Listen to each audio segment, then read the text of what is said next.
Kung kayo po ay dumaan dito sa harap, yan po ay hindi mga congressman na may mga ghost project. Kami po ay merong mga Holy Ghost project, mga Holy Spirit project lang. Amen? Wala kaming ghost project, pero meron kaming Holy Ghost project. Okay, so tayo po ay manalangin muli para tanggapin at maghanda ng ating puso para sa Panginoon. Okay po, hallelujah. Dakilang Diyos, salamat po sa araw na to. Salamat po sa iyong kabutihan. Salamat po sa iyong kadakilaan. Salamat, Lord, sa gagawin mo sa amin ngayon at patuloy na ikaw lamang ang mataas. Ikaw lamang po ang mahayag. Ikaw lamang ang maluwalhati. Kaya maraming salamat po sa sandaling ito. Ang salita mo ay tumubo, maghari, manatili sa aming mga buhay banal na Espiritu. Thank you, Lord, sa iyong papuring pagsambat pagdakila sa pangalan ni Jesus. Amen and amen. Amen.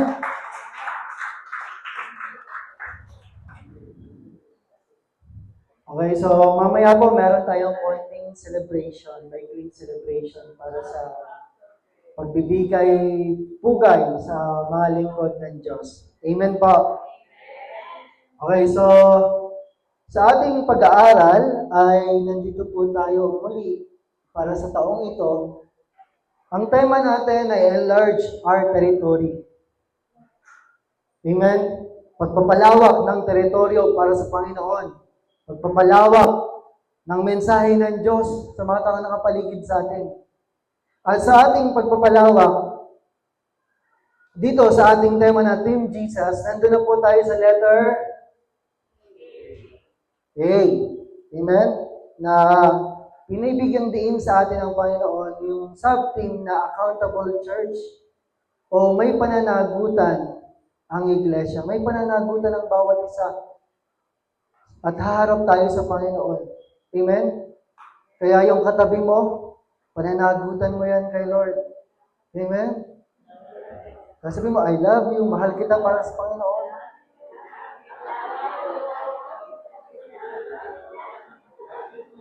O, I love you lang, para ang dami na sinabi.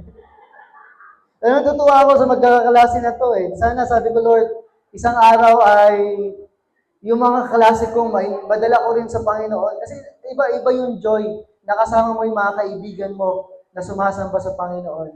Amen?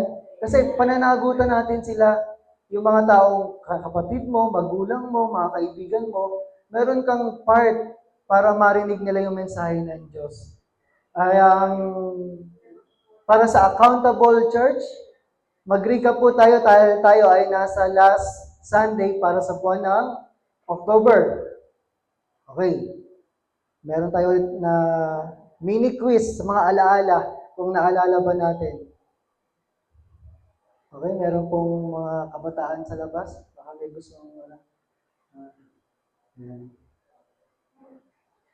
Okay, so nung first Sunday, pinag-aralan po natin yung biblical accountability. Dahil pinag-aralan natin yung pananagutan, kasi minsan baka nakakalimot tayo na meron tayong pananagutan. Pinag-usapan natin o itinuro sa atin yung pananagutan na nakasulat sa salita ng Diyos, nakabatay. Biblical accountability. Meron bang naalala kahit isa? PA. Personal accountability. Amen? Meron tayong pananagutan sa isa't isa, mutual. Sa church, ano yung tawag doon? CA. Congregational accountability. Sa paglilingkod, meron tayong servanthood accountability. At panglima, meron tayong spiritual accountability. So, pinupush ko to kasi kailangan nag-review kayo. Amen? Kasi ang bawat araw ay meron tayong exam, may laban. Kaya kailangan pinupuno mo yung sarili mo ng salita ng Diyos. Pangalawa, meron po bang nakaalala sa pagbuo ng isang may pananagutang iglesia? Diba? So, to build an accountable church, kailangan meron kang responsibility and ownership. Okay? Ngayon tayo nag-review kung kailan exam na. Parang mga estudyante lang yan. Sige dito yung mga estudyante kung kailan nasa school, doon lang mag-review. Minsan hanggang ngayon, nagagawa ko pa rin yan. Dahil nga, Limited yung memory. Minsan di ko kayang makabisado agad lahat. Either gigising ako ng madaling araw, pag hindi ko masya, sa school na. Okay, kailangan may responsibility and ownership. Merong integrity and maturity. Pangatlo, merong good stewardship. Tapos, kailangan nakikita sa atin yung halimbawa ni Kristo. Modeling Christ examples.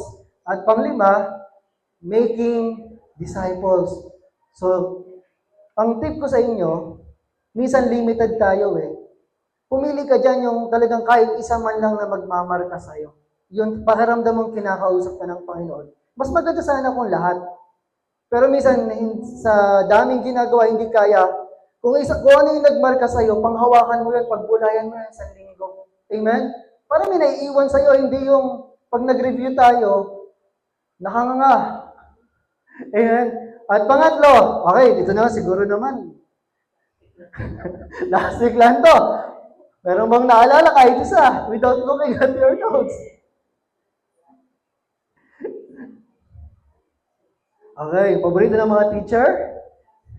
Examine yourself daily. Kailangan, sabi nga ni Pastor Rossi, meron tayong reflection, nagre-reflect tayo. Amen? Tapos, aspire to please God daily.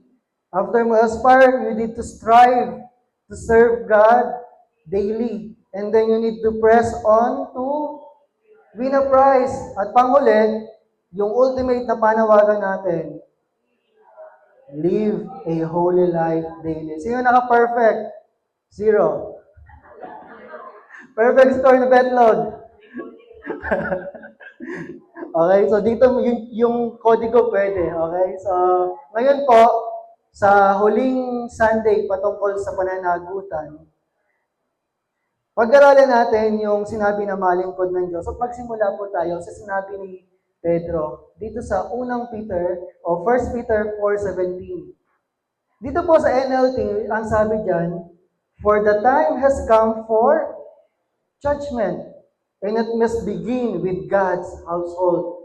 And if judgment begins with us, what terrible fate awaits those who have never obeyed God's good news. Dito makikita natin may dalawang klase ng judgment.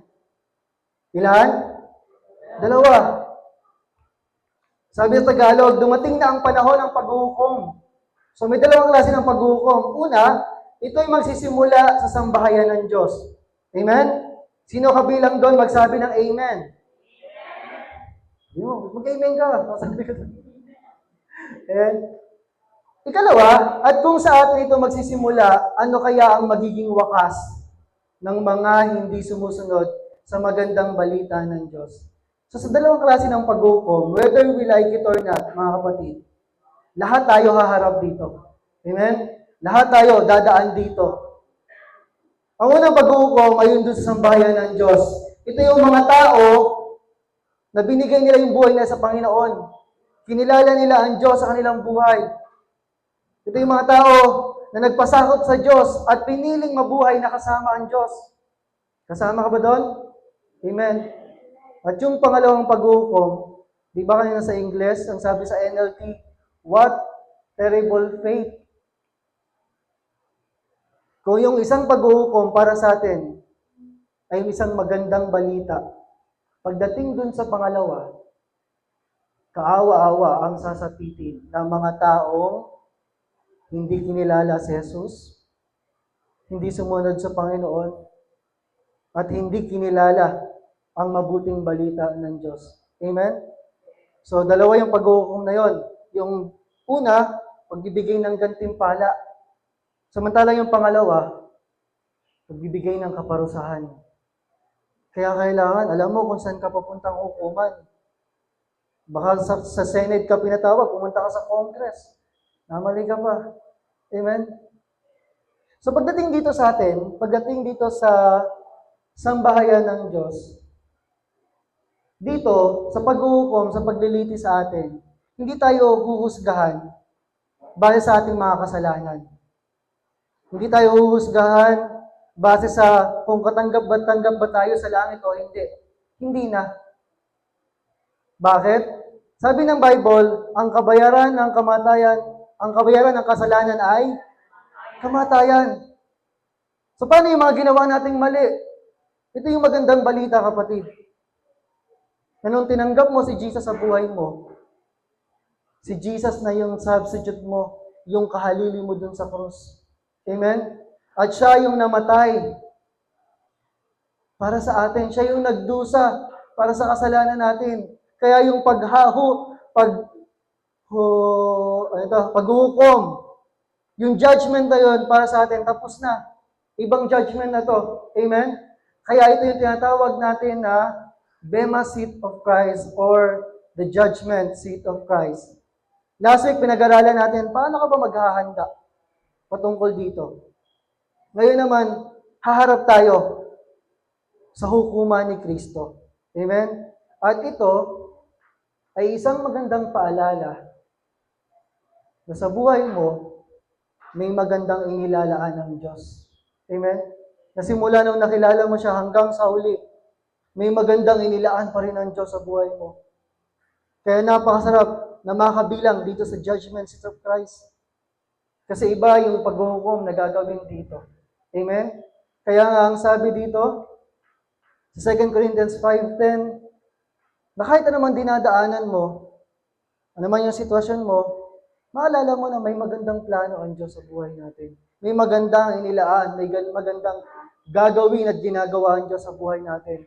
Kasi ang sabi nga dito, for we must all appear before the judgment seat of Christ, so that each of us may receive what is due us for the things done while in the body, whether good or bad. Ito pong bad dito sa original na translation, sa wikang Griego, ay ang word na Paulos. Ibig sabihin, ang bad dito ay sinabing worthless. Kasi whether good or bad, yung mga ginawa natin, is it worthless? Walang kabuluhan ba o may kabuluhan? Iyan yung konsepto dito sa 2 Corinthians 5:10 nung sa bad. Kaya nga po ang sabi sa Tagalog, sapagkat tayong lahat ay kailangang humarap sa hukuman ni Kristo. Ito yung pinakamasarap na pagpapatawag. Diba? Pag nakakapanood kayo ng mga hearing, may mga tao ayaw dumalo sa hearing. Bakit? Alam niyo na. Amen? Dito, sa judgment seat of Christ, hindi na kailangan ng sabpina. Bakit? May magandang balita kang tatanggapin dito. Ito yung magandang paghuhukom. Amen? Sasama ka ba dito o hindi, kapatid? Sama tayo. Amen? Kasama tayo dito. Dahil may magandang inilaan ng Diyos sa atin. Sabi diyan, upang bawat isa ay tumanggap ng kabayaran sa mga bagay na ginawa niya sa pamamagitan ng katawan. Kaya kung habang buhay ka pa, anong ginawa mo sa buhay mo, kung gumawa ka ng mga bagay na ayon sa kalooban ng Diyos, may tatanggapin kang kabayaran. Kaya dito makikita natin na pag namatay ang isang tao, nasa katawan pa ba siya? Wala na. Wala na. Dahil spirito na lang siya, kaluluwa na lang. Wala na yung katawan. Kaya pag namatay ang isang tao, kahit anong pray natin para sa kanila, kung hindi sila nakatanggap, hindi nila tinanggap yung mabuting balita, wala na. Amen? Wala nang magagawa kapag namatay. Kaya habang nasa katawan ka pa, gawin mo na yung nararapat. Okay? Dito susuriin mabuti o masama yung ginawa natin sa buhay na to. Okay? Malinaw po to ha. Sa buhay na to, kung ano man yung ginawa mo habang buhay ka, pagbabayaran mo yung resulta, kung tatanggap ka ng gantimpala o tatanggap ka ng parusa. Dalawa lang. Kaya pag namatay ka na, makikita mo dito, kahit anong pray mo sa namatay, tapos na ang laban niya. Kasi hanggang sa katawan lang ang pagsusuri. Kaya nga, isang paalala, na sa bawat sandali ng ating buhay, ipagsulit natin sa Panginoon. Amen? Kasi halimbawa, magsiswimming tayo bukas, Boracay, sagot lahat ni Boss Charles. Napa-react siya doon eh. Sino sasama? All expense paid, accommodation, pati pagkain, sagot lahat ni Pastor Charles. Bakit? Pagpapalain ko ng Diyos eh. Tapos ang nangyari, bukas na yung flight, nakatulog ka. Ano mararamdaman mo? Ano ba, nakatulog si Tita Tess? Gigis pupuntahan mo? Ha? Oh, yun, mahal na mahal talaga. Hindi. Iyon! Ganon din ang buhay. May magandang inilaan ng Diyos, pero ang tanong, baka tutulog-tulog ka kapatid. Amen? Ang bawat sandali ng buhay ay mahalaga. Ang tanong, kung kasama ba natin si Kristo o hindi sa buhay na to. Amen? So ngayon pag-aralan po natin, ano ba yung mga aasahan natin pagdating sa hukuman ni Kristo? What to expect at the judgment seat of Christ? Okay? Sa mga kasama sa bayan ng Diyos, ito yung magiging preview natin. Diba, pag pupunta tayong Boracay, magkakaroon muna ng meeting, magsasabi muna si Pastor Charles, o ito yung mga gagawin natin. Ito yung mga mararanasan nyo. Kaya yung mga kasama sa biyahe na to, handaan natin yung mga bagay na to. What to expect? Ano bang maaasahan natin sa hukuman ni Kristo? Kaya dito nyo makikita, bakit napakaganda ng hukuman na to kumpara doon sa isa. Handaan natin, dalawang klase. Yung isa, hukuman ng mga tumanggap, kinilala si Jesus sa buhay nila. At yung pangalawang hukuman, yung matindi, yung mga hindi tinanggap si Jesus sa buhay nila. Yung mga hindi tinanggap ang mabuting balita, ang mabuting ebanghelyo ng Panginoon. Okay? So what do we expect? What do we expect at the judgment seat of Christ? Ano pa maaasahan natin, kapatid? Una, kung meron mang sa buhay natin, kung meron man na isang pinakamalaking taguan, yun yung puso natin. Higit pa dito. Kasi sabi nga nila, iba yung may mga nagkaka-amnesia, ito nakakalimot, pero ito hindi. Amen? Sa buhay natin, katulad ito ng para isang aparador, na marami tayong nilalagay, marami tayong iniimbak. Kaya kung yung buhay natin, pinipili natin mamuhay sa galit, yun yung mga nakalagay sa buhay natin. Mga basura, nilalagay natin doon sa puso natin. Yun yung nakaimbak doon. At sabi nga kanina, ang isa daw na magaling magtago sa cabinet na to, huwag ka munang umiti, hindi pa naman ikaw. Ay mga babae. Dahil sa panahon ng away, maraming nilalabas, maraming bubuklatin, maraming hinuhugot. Totoo ba? Hindi makasagot yung okay.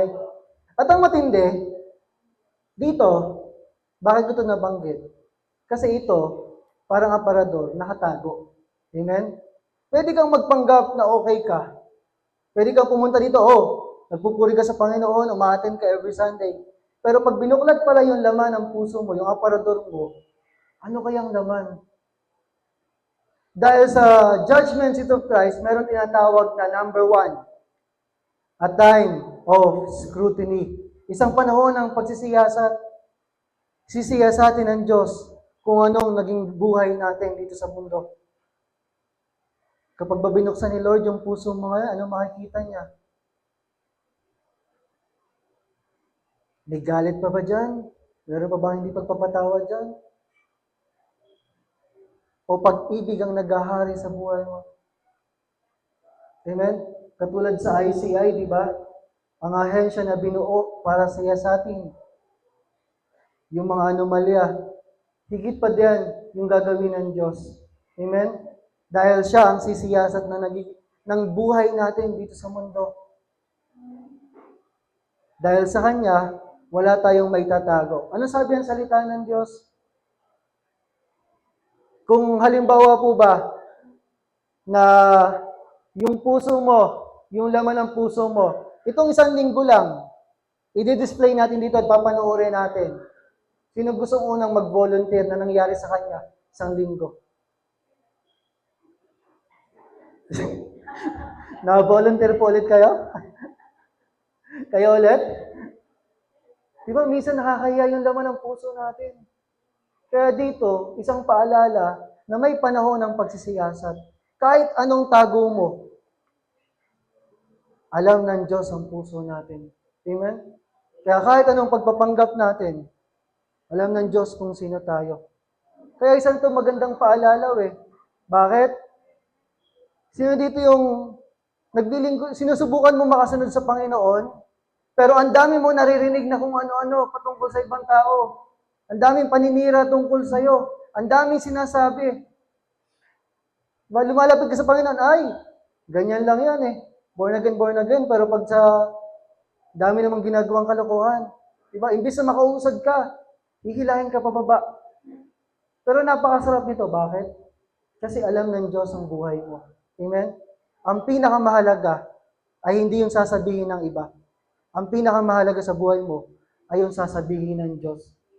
Ang mahalaga ay okay kayo ni Lord. Kahit ano pang sabihin nila, kung hindi ka pa dumaan sa ganun, kapatid, dadaanan mo yon. Na maraming masasabi ang tao. Bakit mo ba binahal yung tao na yan? Bakit ka ba pumaten pa sa church? Bakit ka ba nagba-Bible study pa? Diba? Pero ang tanong, kasi may panahon ng pagsisiyasat. Dahil ang sabi nga ng salita ng Diyos sa 1 Corinthians 4, verse 5a, alam ko A lang ito eh. Therefore, judge nothing before the appointed time. Wait until the Lord comes. He will bring to light what is hidden in darkness and will expose the motives of the heart. Sa Tagalog, ano pong sabi? Kaya't huwag muna kayong pumatol ng anuman nang wala pa sa panahon. Kanina nagtanong ako sa praise team. Nabalitaan niyo ba yung sa anak ni Kim Atienza? Sino yung nakapagsabi na wala siyang Jesus kasi sa buhay niya? Siguro na galing-galing ni Kim Atienza tapos yung anak niya pinabayaan niya. Yung mga nakapag-gano'n na ba?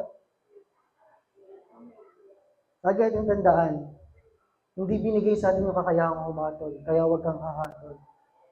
Ano man yung marinig mong balita, piliin mong manahimik. Bakit? Hindi mo alam ang buong kwento. Tanging ang Diyos lang. Lalo na kapag anak ng Diyos, imbes na makapanira ka, umiyak ka na lang. Dahil nagugutom ka na, manahimik ka lang. Dede lang yan. Sabi mo, magdadala ka ng tinapay, kasi hindi ka nagdala ng tinapay. Okay? Wala tayong kakayahang manghatol. Amen? Minsan kasi may mga sakit ang Kristiyano na porket umaattend ka sa church, lumalaki yung ulo mo na pag nakita mo yung kapatid, uy, napakasama niyan, uy, mali yan. Napakadali natin magturo. Amen? Maging maawain tayo, maging puno tayo ng grasya. Matuto tayo umunawa, huwag ka agad-agad humatol. Amen? Dahil ang sabi dito, may panahon para dyan. Sabi po dito, siya ang magdadala ng liwanag sa mga bagay na ngayon ay nakatago sa kadiliman at ibubunyag ang layunin ng mga puso. So kung ano man yung katotohanan ng laman ng puso natin, ano may motivasyon mo? Alam ba, minahal mo lang si Pastor Charles dahil pogi, dahil maraming pera. Nilitaw yung tunay na motibo na mahal mo talaga siya. Hindi na naano kita, ha? Okay? Dito sa Panginoon, lilitaw yung katotohanan. Anong laman ng puso mo? Anong motibo mo? Yung mga bagay na nakatago sa dilim, kahit yung cabinet mo, na marami kang pwedeng hukayin, nililitaw ng Diyos yan. Sabi nga dyan, ibubunyag ang layunin ng mga puso. Dahil sa harapan ng Diyos, wala kang maitatago sa Kanya. Amen? Wala tayong pwedeng ikubli sa harapan ng Diyos. Kaya, mabuti man o masama, yung ginawa mo sa lihim, ihahayag yan ng Diyos. Kaya kahit na walang nakakakita sa iyo, na nagpe-pray para sa iba, nakikita yan ng Diyos. Amen? Yung nagtsatsaga ka para sa pamilya mo, na ilapit sila sa Panginoon, nakikita yan ng Diyos. Amen? Yung kahit ikaw na lang yung naguhugas every Sunday doon, ikaw na lang yung naiiwan, nakikita yan ng Diyos. Magpasab naman tayo. Okay? Maghugas din tayo. Hindi, ina-assign ko yung mga yun. Ibig sabihin, kahit sa paningin mo walang nakakita, nakikita yan ng Diyos. Mabuti man o masama, ihahayag yan ng Panginoon. Amen?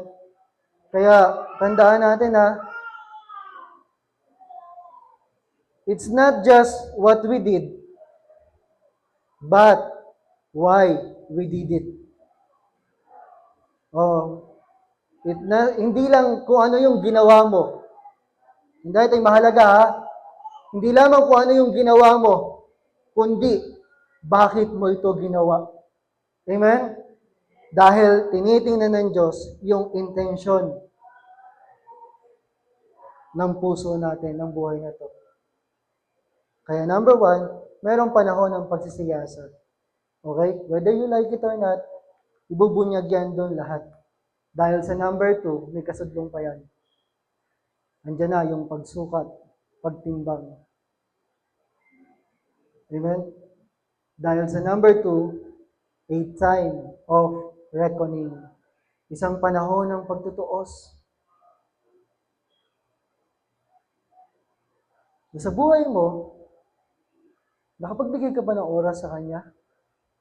Nakapagbigay ba tayo ng panahon para sa Panginoon? Kasi pastor, kasi ganito. Merong panahon ng pagtutuos. Amen? Para tong sweldo day. Okay, sweldo day. Check-in. O ilang oras ka nga ba talaga naglingkod kay Lord? O kung na-compute, sa loob ng 36 years mo, tapos 10 hours lang pala, yun lang yung sweldo mo. Okay? May panahon ng pagtutuos. Dahil sa buhay natin, lahat ng ginagawa natin, alam ng Diyos. Amen? Kaya dito, bukod sa pagsisiyasat, itutuos ng Diyos. Ano nga ba yung mga ginawa mo sa buhay mo? Nagampanan mo ba yung mga bagay na pinapagampanan sa iyo ni Lord? Nahakbangan mo ba yung bagay na nais ng Diyos sa buhay mo? Nasunod mo ba siya pagdating dito? O tayo ay nagpadala sa takot? Nalibang sa mundo? O napuno ng excuses sa buhay? Merong panahon ng reckoning. Sabihin mo nga, reckoning. Amen? May panahon ng pagtutuos. Dahil ang sabi ng salita ng Diyos, sa Romans 14:12, so then each of us will give an account of ourselves to God. Kaya't bawat isa sa atin ay magbibigay sulit sa Diyos. Halimbawa, sa lahat ba ng panahon, inuna mo siya? O may mga panahon na nag-compromise ka sa mundo? Ipagsusulit natin yan sa Panginoon. Bawat isa sa atin. Dito yung, katulad na sinasabi ni Kevin, ni Brother Kevin, na pagka siya yung magre-report, hindi siya pumapasok. Dito bawal ang absent. Lahat tayo, paharap dito. Buti nakakalusot ka, nakatapos ka ng engineering. Okay? Lahat tayo, walang excuse dito, hindi pwede excuse letter. Oo nga, may dede ka. Okay, dati tahimik ka lang ngayon Okay, may panahon ng pagtutuos. Sa lahat tayo, mga kapatid, sisiya sa atin ang Diyos. Yung mga inisip mo, yung mga sinabi, mga salitang binitawan mo, yung lahat ng action mo, yung mga bagay na hindi mo ginawa para sa Panginoon, ipagsusulit natin sa Kanya. Amen? Kaya sa buhay na to, meron ka bang naabot na mga kapatiran? Meron ka bang natulungan? Meron ka bang nahayagan ng mensahe ng Diyos? Dahil isang araw, ipagsusulit natin ang buhay na to. Anong ginawa mo sa buhay na to? Nag-party-party lang po ako. Amen? So, kaya kailangan, bilang mga anak ng Diyos, maging matalino paano ka na mabuhay araw-araw. Ma-check mo na every day is productive. O ibig sabihin, nagagawa mo kung ano yung gusto ng Diyos, hindi lamang yung kung ano yung gusto mo. Amen? Dahil pagsusulit natin yan kay Lord. Dahil sa number 3, pagdadaanan natin yung apoy ng Panginoon. Sa dinami-dami ng pwede natin gawin sa buhay, lalo na yung paglilingkod natin kay Lord, tingin niyo po, anong mas mahalaga? Quality o quantity? Kalidad o bilang, dami? Paano may sigurado na okay itong ginagawa mo? Is it quality or para lamang sa quantity? Halimbawa, magparami ng pera, is it quality or quantity? Umattend ng Sunday kahit sarado ang tindahan, quality or quantity? Dahil pangatlo, may panahon para subukin ang mga gawa natin. There is a time for testing of works. Amen? May panahon na dadaan sa apoy ang buhay na to. Ang lahat ng ginawa mo ay susubukin kung may kalidad o wala. Kaya minsan, pagdating sa labas, binibigay natin yung buong sipag natin. Pero pagdating kay Lord, best ba yan na ibibigay mo sa kay Lord? O pwede lang? Dahil meron time of testing. Amen? Meron time na kung saan susubukan ng Diyos yung mga ginagawa natin. Iyan yung dadaan sa apoy. Dahil ang sabi ng salita ng Diyos, paano ba tayo dadaan dito? Okay, kung kanina, merong pagsusulit, may pagtutuos, pagsisiyasat, pagtutuos. Ngayon naman, susubukin yung mga ginawa mo. Ito ba ay may kabuluhan o wala?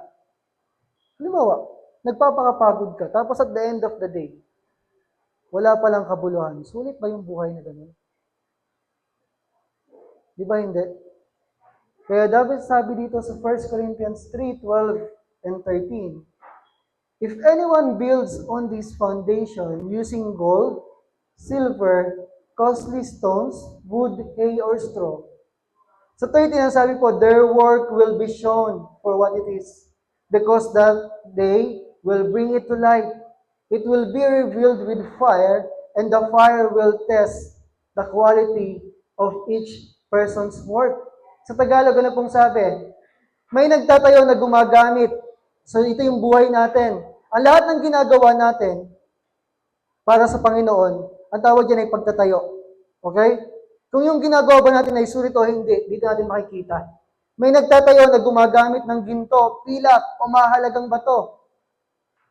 Meron namang gumagamit ng kahoy, damo, o dayami. Anong pipiliin niyo sa dalawa? Bakit? Mahalaga yung materyales. Sabi sa verse 13, makikilala ang uri ng gawa ng bawat isa sa araw ng paghukom. Sapagkat mahahayag sa pamamagitan ng apoy kung anong uri ang ginawa ng bawat isa. Ibig sabihin, isasalang sa apoy lahat ng ginawa natin. May dalawang klase ng materyales dito. Okay, yung ginto, pilak o mahalagang bato. Ang tawag dito ay enduring works. Okay? Pag sinabing enduring, nagtatagal. Amen?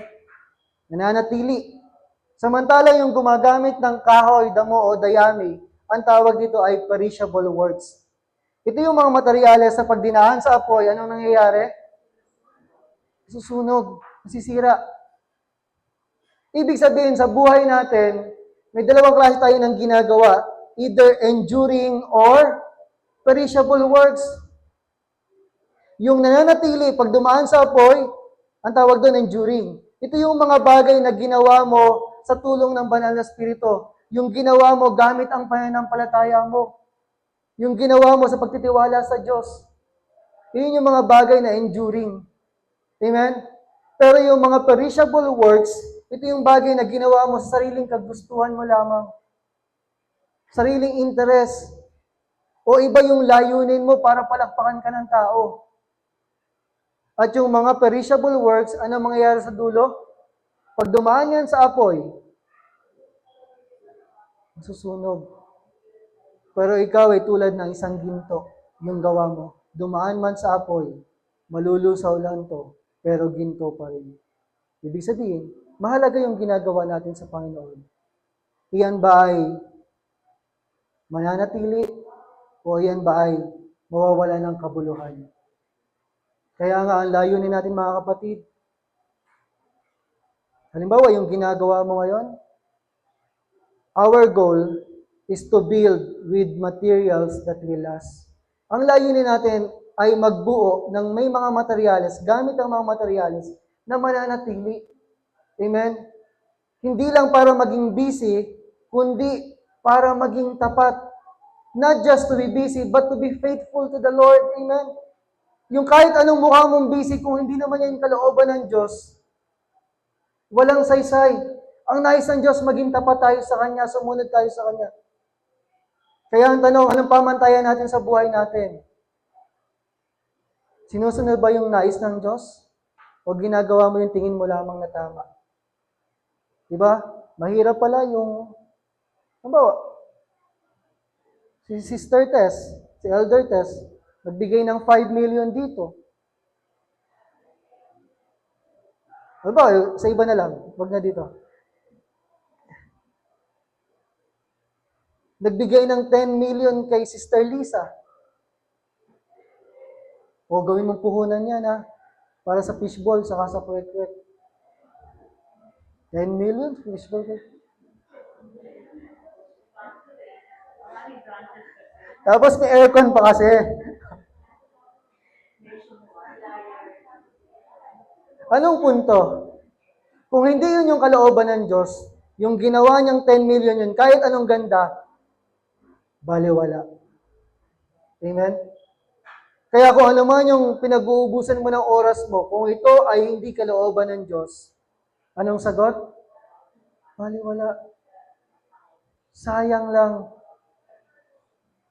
Dahil dadaan siya sa pagsusubok ng Panginoon. Dadaan sa apoy.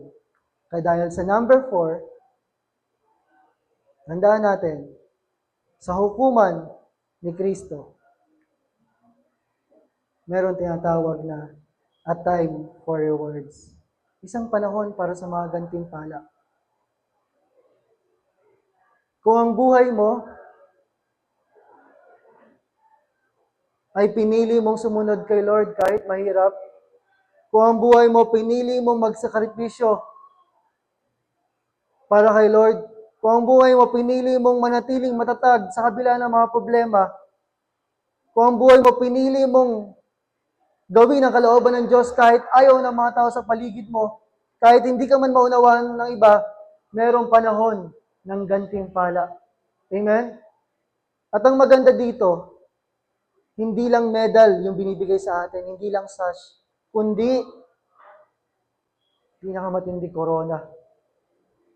Dito magkakalaman ko ilang corona meron ka. Sabi ko nga, para tong graduation eh. Halimbawa, o dahil mahilig kang magayag ng mabuting balita, Sister Norma, with high honors, ba, nalagyan ka ng corona.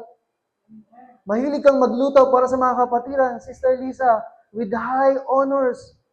Amen. Sa kabila ng mga problema mong dinadaanan ng napakarami. Sino yon? With high honors. Pero ang malungkot siguro, hindi naman siguro sobrang lungkot. Pag tinawag yung pangalan mo, halimbawa, Pastor Aris, tapos ang sabihin sa'yo, most behaved. Dami-dami award. Minsan kasi yung most behaved, ito yung binibigay na award kapag wala kang maibigay dun sa bata. Pero gusto mong bigyan ng award. Parang gusto mo lang masabing, dahil natutuwa ka sa kanya, pero dahil wala kang mahanapan ng award, most behaved. Perfect attendance, di ba? Anong punto? Halimbawa, attend ka ng church, tapos wala kang ginagawa. Baka pagdating dito, tatawagin ka, o Daniel Kagogo, most behaved. Yeah. Kailangan mag-aspire tayo. Bakit? May panahon ng gantimpala. May panahon na bibigyan tayo ng gantimpala. At ang matindi dito, kapatid, yung reward na to ay pagkilala ng Diyos sa buhay mo. Amen? Pagkilala sa mga panahong ikaw ay napapaiyak sa harapan ng Diyos. Sa mga panahong nagtitiis at nagtsatsaga ka sa gawain. Sa panahon na ikaw ay lumulusong kahit baha, makadalo lamang sa gawain. Sa panahon na kahit ikaw ay may sakit, inuuna mo ang Diyos, kinikilala ka ng Diyos. Amen? Kinikilala. Pinakamatinding pagkilala. At ang pinakamataas na reward natin, mga kapatid, siguro para sa akin, ay yung natanggap mong mga pagkilala, mga korona, ay iaalay mo sa harapan ni Kristo. Sabi sa Revelations. Amen? Na ang lahat ng yon ay dahil pa rin sa ating Diyos na buhay. Amen? Kaya masarap mabuhay sa Panginoon dahil hindi ka nag-iisa at alam niya mga pinagdadaanan natin. Sabi nga ng 1 Corinthians, tuloy natin kanina yung mga materyales dumaan sa apoy. Ano yung mangyayari? If what has been built survives, the builder will receive a reward. Kaso, if it is burned up, the builder will suffer loss, but yet will be saved, even though only as one escaping through the flames. Kung ang tinayo sa ibabaw ng pundasyon ay hindi masunog, kung yung gagawin mo para kay Lord ay hindi masusunog, ito yung mga gawa na dahil sa pananampalataya, dahil sa pag-ibig, dahil sa pagtitiwala mo sa Diyos, dahil sa pagsunod mo sa Diyos, ito yung mga bagay na hindi kayang sunugin, hindi masusunog, tatanggap ng gantimpala ang nagtayo noon. Ngunit kung masunog naman, halimbawa, along the way, yung paglilingkod mo, may mga sariling interest, yun yung mga bagay na sayang. Kasi mawawalan siya ng gantimpala. Pero hindi ibig sabihin, hindi siya ligtas. Kasi ang sabi dito, gayon man, maliligtas siya. Kaya lang ay para siyang nagdaan sa apoy. Diba? Kung magbibigayan ng eternal reward, ang sarap na meron ka. Amen? Ang sarap na alam mo may nagawa ka para sa Panginoon. Kaya ang buhay natin sa magandang paalala, na may magandang inilalaan ng Diyos sa iyo. Sino dito minsan naiinip sa plano ng Diyos? Sino dito minsan nagmamadali sa plano ng Diyos? Huwag kapatid. Dahil pagdating sa reward, hindi mo pwedeng maunahan ng Diyos. Gusto mong maligtas yung mga kamag-anak mo, hindi mo pwedeng maunahan ng Diyos. Kung gusto mong maayos yung pamilya mo, hindi mo pwedeng maunahan ng Diyos sa layunin na yun. Kailangan mo lang sumunod at magtiwala na magaganap yung nais ng Diyos. Amen? At panglima, ito na po ang magtatapos, isa sa pinakamaganda sa judgment seat of Christ, na kahit anumang ginawa mo para sa buhay na to, yung pag-aalaga natin ng mga bata, pagpapakain sa kanila, hindi madali, amen? Tirayin mo yung mga maliliit na ganon. Minsan, dahil lang sa banks, nagwawagwagan. Ganon katindi yung mga hawak natin. Alam niyo ba yung wagwagan? Di ba yung nagsasabunutan silang ganon? Maliliit pa lang yun Ganon katindi yung mga alaga natin. Pero, kahit ano man yung mangyari, halimbawa, ikaw yung lagi ka nagpapaalala sa kapatid natin, lagi kang nangangamusta, lahat ng gagawin natin para kay Lord, hindi masasayang, hindi mababaliwala. Amen? Diba, kahit yung dinadaanan mong sakit, hirap, yung ginagawa mo para kay Lord, hindi yan baliwala. Because, sa number 5, there is a time of rejoicing. Isang panahon ng pagsasaya. Na kahit ano man nangyari sa buhay mo na to, may maganda at siguradong ibibigay ang Diyos. Tuwing Sunday nga, isa sa pinaka nilulook forward ko nitong naharaan. Every morning, meron akong sandwich na napakasarap. Pero hindi ko pa yung kakainin. Mamayang hapon pa yon. Yun yung parang reward ko sa sarili ko. Na with vegetable, with may mga karne pa. Meron din po ako niyan. Okay? So, nilulook forward ko yun. Ibig sabihin, sa buhay natin, hindi hayaan ng Diyos na ang buhay mo ay laging miserable. Amen? Dahil mayroong panahon ng pagsasaya sa langit, dito pa lang, meron ka ng mararanasan kung ikaw ay sanay sumunod sa Panginoon. Kung ikaw ay sanay magtiwala. Kaya nga, ang buhay ng Kristiyano ay parang hindi naman masaya. Parang malungkot. So pa nga, ang buhay ng Kristiyano ay masayang tunay, masayang tunay, masayang tunay, Ang buhay ng Kristiyano ay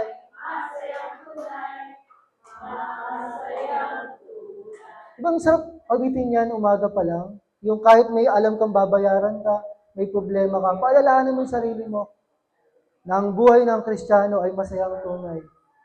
Bakit? Dahil may isang Diyos na nagmamahal sa iyo at ang pangalan niya Jesus. Amen? Na kahit anong problema mo, hindi mo alam kung paano ayusin. May isang Diyos na hindi ka iniiwan, ipinababayaan. Na parang wala ng pag-asa yung pamilya mo. May isang Diyos nagplano ng maganda para sa pamilya mo. Na para bang wala nang mangyayari sa iyo. Magkakapagkain ka rin mamaya. May pagsasaya sa buhay na ito. Amen? Naniniwala ako. Tayo, na ang buhay natin ay masaya dahil kay Kristo Jesus. Amen? Dahil ang sabi ng salita ng Diyos, Matthew 5:12, rejoice and be glad, because great is your reward in heaven. For in the same way they persecuted the prophets who were before you.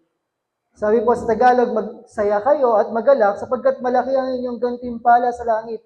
Alalahanin ninyo, inuusig din ang mga propetang nauna sa inyo. Pinakita dito sa baba na may mga pinagdaanan din yung mga nauna sa atin. Pero kahit ano man yung pinagdaanan nila, ang paalala dito sa Mateo, magsaya kayo at magalak. Amen? Kahit na alalang tuyo ang ulam, masaya pa rin. Amen? Kahit na labay sa kape ang ulam, masaya pa rin. Bakit? Ang isang Kristiyano, hindi nakatingin sa sitwasyon. Ang isang Kristiyano, naka-fix ang mata sa Panginoong Yesus.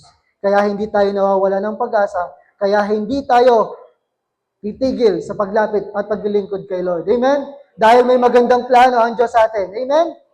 Kaya tayo ay magsasaya sa buhay na to. Kaya, isang napakagandang paalala na sa buhay natin, haharap tayo sa Panginoon. Bakit po? Maikling kwento lang, matulin. Kagabi, kahapon, habang ako'y nagmumuni-muni, sinuportahan ko pa si Benok doon sa kanilang Team Ingayan. May contest kasi ng mga tricycle doon na malalaki speaker, matitindi. Punta kami doon, sinuportahan ko si Benok doon eh. Napunta yata kayo doon Sabi ko nga, buti nagpaalam na si CJ kasi sabi ko, siguro pag mga 30 minutes ako nandun, sasakit na yung ulo ko. Sa titindi ng kalabog, yung isang tricycle, yung bumblebee, nakita mo yung bumblebee ko yan? Ilang speaker yung, hindi. Pero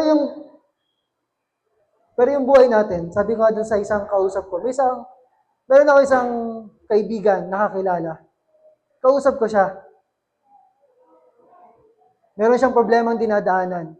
At ang problema niya, yung kanyang kapatid. Bakit? Yung kapatid niya dating wala. Nung nagkaroon ng magandang business, nagkapera, nabago daw ang storya. Okay? Nagsasabi siya na manipulative daw. At minsan biruin mo, sabihin pa sa kanya, mas bata to yung nagsasabi sa akin, mas matanda. Sasabihin sa kanya, mali yung pagpapalaki mo ng mga anak mo daw. At minsan sasabihin pa na, ako nakakawawa kasi ako yung tumutulong sa inyo eh. Sabi ko nga, alam nyo, mapalad tayo kasi ganito yung bilang pa lang natin. Amen? Isa sa napakasarap, yung makikita ko kayong kausap, yung lingkod ng Diyos. Bakit napakasarap ng taong ginagabayan ng lingkod ng Diyos? Kasi yung tao na to, Kristiyano din siya. Umaattend din siya sa church. Gurin mo aattend siya sa church. Pag uwi niya, walang mag-aalaga sa mga anak niya, kaya yung kaibigan ko, sino yung mag-aalaga sa mga anak niya? Tapos sasabihin, dapat pala umattend ka kasi patungkol sa utang, para sa iyo yun. Sabihin niya, sino mag-aalaga ang mga anak mo, di ba? Anong punto ko? Sa buhay natin, napakahalaga ng puso. Kaya kailangan bantayan nyo. Patuloy kayong magpapagabay. Ang mahirap ay yung hindi ka na maturuan. Hindi ka na mapagsabihan. Kahit gaano ka man karaming pera. Bakit? Naniniwala ako, ang mga iglesia, ang mga member ng CLGN, payayamanin ni Lord. Bakit? Marami tayong gagalawan. Amen? Sa pamarawan lang, ilang estudyante doon ang nangangailangan ng, di ba? Tapos yung school nila, pa-deteriorate ng pa-deteriorate. Kaya, mapakita natin kay Lord na tapat yung puso natin. Kaya, sabi ko sa kanya, sabi nga niya, sino dito yung nakapagsabi na rin ng ganito? Sabi ko nga kay Lord, sabi daw niya, Lord, sana hindi na lang puro moral support yung naibibigay ko. Kasi nakikita ko nahihirapan yung magulang ko. Hindi ako makaalis kasi may utang na loob ako, may utang din ako sa tao na to. Sabi ko nga sa kanya, kapatid, alam mo ba, higit pa doon sa binibigay nila yung binibigay mo sa mga tao na nakapaligid sa'yo. Higit pa sa pera yung kayang, yung katumbas ng moral support. Pero yung mga magulang niya, umiiyak sa kanya, nahihirapan. Yung mga tao sa paligid niya, nahihirapan. Siya yung nagpapakalma, siya yung nagpapayo. Kaya sabi ko, kapatid, higit pa sa pera yung kaya mo ibigay. Yung binibigay doon ng kapatid mo. Kaya, ang point natin, dapat laging pabantay ang puso na to. Amen? Dahil may panahon ng pagharap sa Panginoon. Pwede mong sabihin na okay ka pagdating ng Sunday. Okay ka sa harapan ni pastor. Pero pagdating sa bahay, dapat okay ka pa rin. Dahil dala-dala mo si Kristo sa buhay mo. Amen? Kaya recap natin, the judgment seat of Christ. Ano bang maaasahan natin sa pagharap natin sa hukuman ni Kristo? Una, may panahon ng pagsisiyasat. Wala tayong maitatago sa harapan ng Diyos. May panahon ng pagtutuos. Naging makabuluhan ba yung ginawa mo o hindi? Nakapagbigay ka ba ng oras sa Panginoon? At si number 3, may panahon para subukin ang mga gawa. Alam nyo, maging maingat po kayo. Kapag tayo ay naglilingkod sa Panginoon, iniisip lang to sa akin ng Diyos na isa sa mga bagay na dapat niyong iwasan. Kung ang ginagawa niyo kay Lord ay para hindi mawala ng kabuluhan, huwag mong sasamahan ng reklamo. Yung ginawa mo nga, pero nagreklamo ka naman, tingin nyo, pagdaan nun sa apoy, makakalusot kaya yun? Diba? Pag naglingkod ka kay Lord, huwag kang magbibilang. Kasi eventually, pag dumating sa pagod ka na, manunumbat ka na. Amen? Kaya sa panahon na ikaw ay gumagawa sa Panginoon, siguraduhin mo na ang goal mo ay hindi palakpakan ng tao, kundi matuwa ang Diyos sa buhay mo. Para yung anumang gagawin mo kay Lord, pag dumaan sa apoy, hindi masusunog. Dahil sa number 4, yung mga bagay na hindi sunog, may panahon ng gantimpala. A time for rewards. Amen? Kaya yung ginagawa mo kay Lord, hindi walang kabuluhan. Dahil sa number 5, a time of rejoicing. Isang panahon ng pagsasaya. Kasama niyo naman kami sa picture. Lagi kong chinecheck yung bago magpasa si Pastor Remy ng PowerPoint na lagi ako nag-check, sino bang mga nag-post? Ano bang tinuro nung kanina? Ano bang tinuro nung Sunday? Lagi kong chinecheck yun eh.